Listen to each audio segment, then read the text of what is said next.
Hello everyone, welcome to professor Sahu academy. मैं हूं doctor मनोरंजन साहू। आज के सेशन स्टार्ट करते हैं एक इम्पोर्टेंट क्वेश्चन से। Why NNP at factor cost is called national income, यानी एनएनपीआर फैक्टर कॉस्ट को ही नेशनल इनकम क्यों बोला जाता है। ये सिर्फ एक डेफिनेशन नहीं है, इसके पीछे पूरा लॉजिक है। आज के लेक्चर के एंड तक आपको इसका क्लियर आंसर मिल जाएगा, स्टेप बाय स्टेप, जीडीपी से लेकर एनएनपी तक। तो चलिए शुरू करते हैं। तो इस वीडियो में हमने डिस्कस करने वाले हैं 5 major concept from the national income accounting, जैसे कि जीडीपी के बारे में, GNP, NDP, NNP and are the market price and are the factor cost. और इतना कॉन्सेप्ट आप समझने के बाद आपके मीन्स नेशनल इनकम अकाउंटिंग जो चैप्टर है वो आपको अच्छे से क्लियर हो जाएगा। और मीन्स जो भी क्वेश्चन इसमें से मीन्स पूछा जाएगा आप उसको अच्छे से आंसर कर पाएंगे। सबसे पहले समझते हैं जीडीपी के बारे में, that is gross domestic product. GDP का मतलब है total value of all final goods and services produced with in a country in a year. इसका मतलब है कि एक देश के ज्योग्राफिकल बाउंड्री के अंदर जितना भी गुड्स एंड सर्विसेज प्रोड्यूस होता है उसका मॉनिटरी वैल्यू को ही जीडीपी बोला जाता है। और जीडीपी का फॉर्मूला है GDP is equal to C plus I plus G plus X minus M. इसका मतलब जितना भी गुड्स एंड सर्विसेज हमारे प्रोड्यूस होते हैं वो आइदर सी यानी कंजप्शन होते हैं, आई यानी इन्वेस्टमेंट होते हैं, जी यानी गवर्नमेंट कंजप्शन के लिए यूज होते हैं, और जो बच जाता है हम क्या करते हैं, एक्सपोर्ट कर देते हैं। और अगर कुछ हमारे कंट्री के अंदर प्रोडक्शन हुआ नहीं है और हमें ज़रूरत है, हम क्या करते हैं, उसको बाहर से इंपोर्ट करते हैं। तो जीडीपी क्या बोलता है, GDP is equal to C plus I plus G plus X minus M. तो यहाँ पे अगर सी का वैल्यू 500 है, आई है 200, जी है 300, एक्सपोर्ट है 100 और इंपोर्ट है 50, तो GDP will be equal to 1050। तो यहाँ पे सवाल है कि हम इंपोर्ट को क्यों माइनस कर दिए।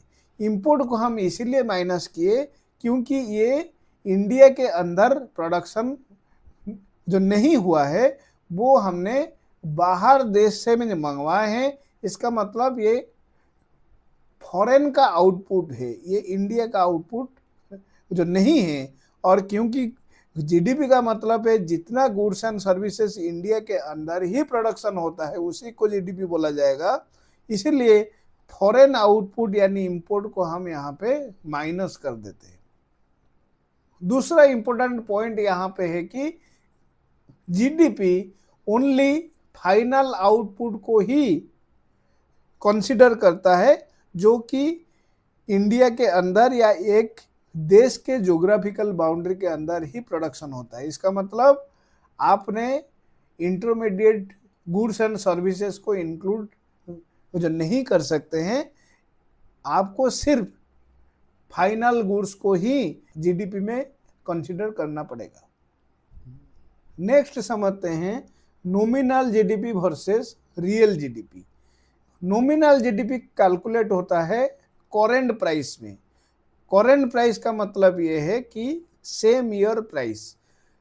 फॉर एग्जांपल अगर 2025 का जीडीपी हमें करेंट प्राइस से जो निकलना है उसके लिए हम क्या करेंगे, 2025 में जितना गुड्स एंड सर्विसेज प्रोडक्शन होगा उसको 2025 के प्राइस इंडेक्स से मल्टीप्लाई करेंगे तो हमें नॉमिनल जीडीपी मिलेगा और उसको जीडीपी एट करेंट प्राइस भी बोला जाएगा।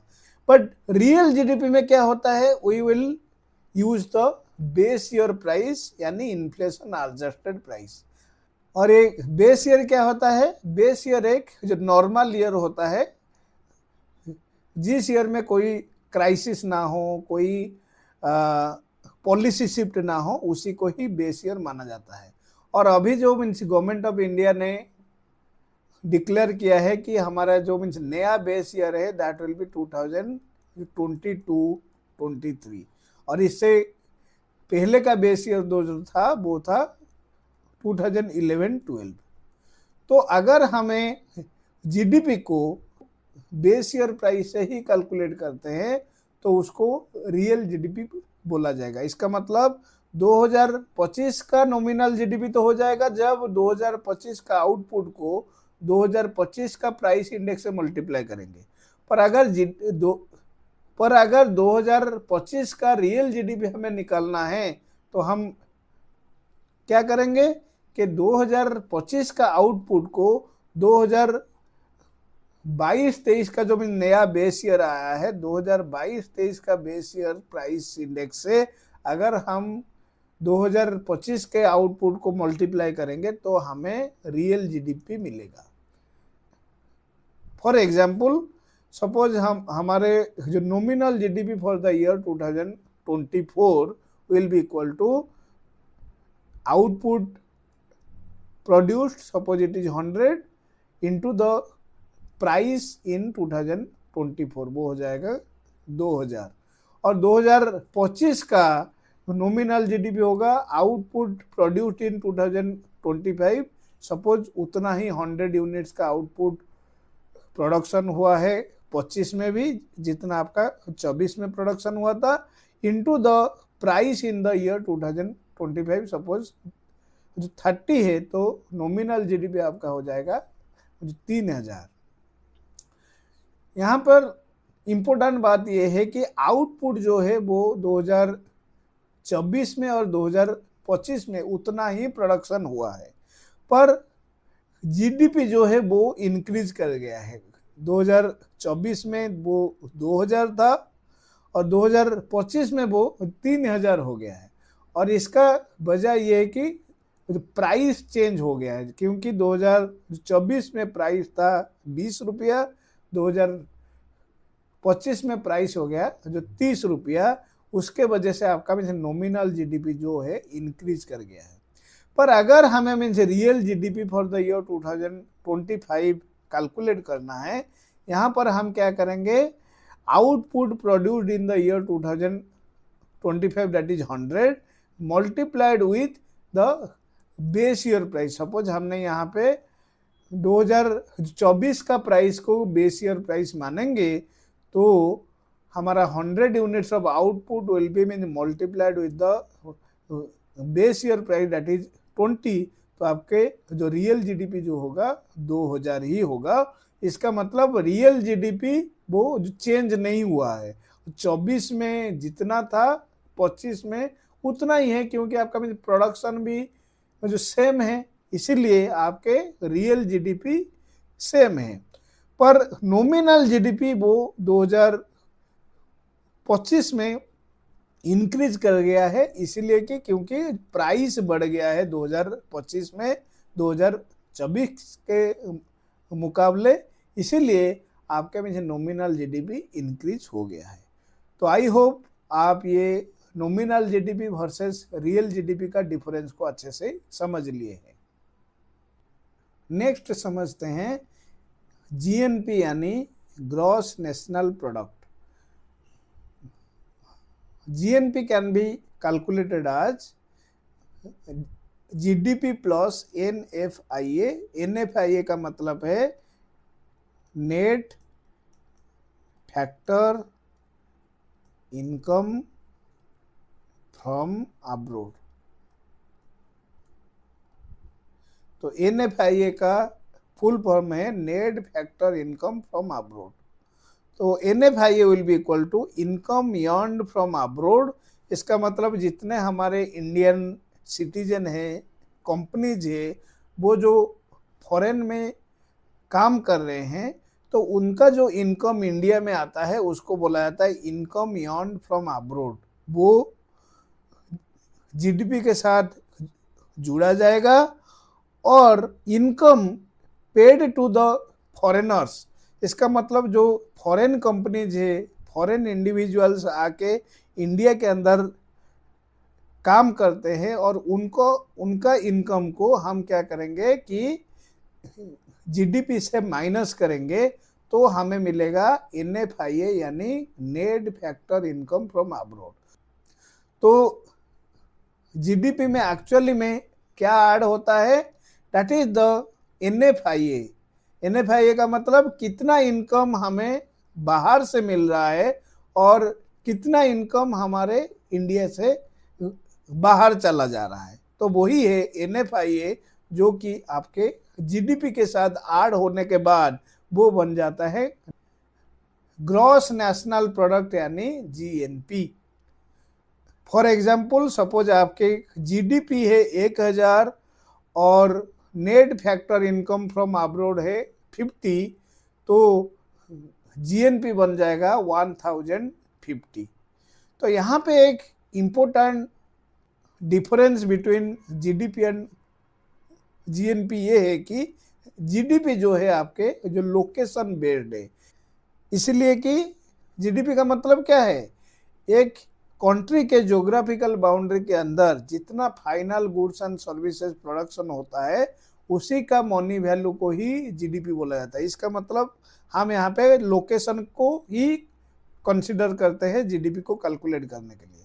पर जीएनपी जो है वो जो नेशनलिटी बेस्ड है, वो बताता है कि कोई भी प्रोडक्शन इंडिया के अंदर हो या बाहर हो, अगर वो इंडिया के सिटीजन के द्वारा या इंडिया के कंपनी के द्वारा प्रोडक्शन हुआ हो तो उसको जीएनपी बोला जाएगा। इसका मतलब यहाँ पे मेन फोकस क्या है कि जो नेशनलिटी, और जीडीपी का मेन फोकस क्या है, जो लोकेशन। तो ये आपके एग्जाम के लिए बहुत ही इम्पोर्टेंट है। नेक्स्ट डिस्कस करते हैं एनडीपी यानी नेट डोमेस्टिक प्रोडक्ट। तो एनडीपी को कैलकुलेट करने के लिए हम क्या करते हैं कि जीडीपी से डेप्रिसिएशन को जो माइनस करेंगे तो हमें एनडीपी मिलेगा। यहाँ पे जीडीपी क्या है, जीडीपी का मतलब है नया वैल्यू कितना जनरेट होता है, डेप्रिसिएशन का मतलब है एक साल के अंदर कितना वैल्यू कम हो जाता है। तो ऑब्वियसली एनडीपी यानी जो नेट डोमेस्टिक प्रोडक्ट का मतलब है जो नेट वैल्यू जनरेशन कितना हुआ है, that mean total value creation minus depreciation, जो कि कितना वैल्यू आपका कम हो गया है, उसी को ही एनडीपी बोला जाता है। सिमिलरली आपके एनएनपी जो है net national product which is equal to GNP minus depreciation. GNP जो है ग्रॉस नेशनल प्रोडक्ट है और उससे हम अगर डेप्रिसिएशन को माइनस कर देंगे हमें मिलेगा NNP। Overall we understood that अगर ग्रॉस वैल्यू से हम जो डेप्रिसिएशन को माइनस करेंगे तो हमें जो नेट वैल्यू मिलेगा। अगर जीडीपी से हम डेप्रिसिएशन को माइनस करेंगे हमें एनडीपी मिलेगा, और जीएनपी से अगर हम डेप्रिसिएशन को माइनस करेंगे हमें एनएनपी मिलेगा। आई होप आप ये समझ गए और एग्जाम में अगर इस टाइप का कोई भी क्वेश्चन आए आप उसका आंसर दे पाएंगे। फिर हमारे जो मैं इनिशियली हम एक क्वेश्चन पूछे थे कि एनएनपीआर फैक्टर कॉस्ट को क्यों जो नेशनल इनकम बोला जाता है, तो उसके लिए हम ये फैक्टर कॉस्ट का कॉन्सेप्ट को समझना होगा। इसका मतलब सिर्फ एनएनपी को ही हम नेशनल इनकम नहीं बोल पाएंगे, पर एनएनपीआर फैक्टर कॉस्ट को ही हम नेशनल इनकम बोल पाएंगे। तो फैक्टर कॉस्ट और मार्केट प्राइस को समझने से पहले हम समझ लेते हैं कि डेप्रिसिएशन एक्चुअली होता क्या है। जो डेप्रिसिएशन जो है that is the reduction in value of capital assets due to wear and tear, and you can say depreciation is the fall in value of capital assets over time. यहाँ पे depreciation को हम सिर्फ capital asset के लिए ही use करते हैं, consumer goods के लिए यूज नहीं करते हैं। पर यहाँ पे कुछ इंपॉर्टेंट पॉइंट्स है या means rules for calculation of depreciation in the national income accounting. सबसे पहला रूल है it is calculated for the current year only. That means you should reduce only the current year's depreciation. Second point है it is applicable only to the capital goods. इसका मतलब है कि capital goods का भी depreciation होता है, consumer goods का भी डेप्रिसिएशन होता है, जैसे कि हमारा टीवी, फ्रिज, एयर कूलर वगैरह हो गया। पर जब डेप्रिसिएशन हम कैलकुलेट करते हैं यहाँ पे it is only applicable to the fixed assets like machinery and building और कैपिटल गुड्स। जो थर्ड इंपॉर्टेंट पॉइंट है कि gross value versus net value. Gross value it includes the depreciation, जो net value it excludes the depreciation. Gross value में आता है जैसे कि जीडीपी या जीएनपी, और ये जीडीपी एंड जीएनपी ये डेप्रिसिएशन को इंक्लूड करते हैं। और आपके जो नेट वैल्यू जैसे कि एनडीपी या एनएनपी, तो ये क्या करते हैं कि डेप्रिसिएशन को एक्सक्लूड करते हैं। अब डिस्कस करते हैं market price versus factor cost. Market price जो होता है it includes the indirect tax and exclude the subsidy. On the other hand factor cost जो होता है it excludes the indirect tax and includes the subsidy. तो इसीलिए market price will be equal to factor cost plus net indirect tax और NIT. और जो net indirect tax होता है that is equal to indirect tax minus subsidy. तो market price actually है क्या? मार्केट प्राइस ये है कि जितना वैल्यू आपके फैक्टर्स ऑफ प्रोडक्शन के द्वारा जनरेट हुआ है, और इसका मतलब ये है कि फैक्ट्री के अंदर जब तक वो गुड्स एंड सर्विसेज रहता है उसका जो वैल्यू होता है उसको बोला जाता है कि फैक्टर कॉस्ट। और जब वो मीन्स मार्केट में सेल होने के लिए आते हैं उसमें इनडायरेक्ट टैक्स ऐड हो जाता है और ये जो सब्सिडी माइनस हो जाता है जिसको बोला जाएगा मार्केट प्राइस। सपोज मान लीजिए कि सब्सिडी जो है इक्वल टू 0 और कोई कमोडिटी 100 रुपीज का प्रोडक्शन हुआ है विद इन द फैक्ट्री, तो फैक्टर कॉस्ट आपका हो गया 100 रुपीज। और जब वो मार्केट में सेल होने के लिए आएगा उसके ऊपर सपोज जीएसटी जो 10 रुपीज का इम्पोज हो जाता है, तो इसका जो मार्केट प्राइस कितना हो जाएगा? That is factor cost plus net indirect tax. तो फैक्टर कॉस्ट हमारा है 100 और इनडायरेक्ट टैक्स हमारा है जो 10, सब्सिडी है 0, तो आपके मीन्स मार्केट प्राइस हो जाएगा 110।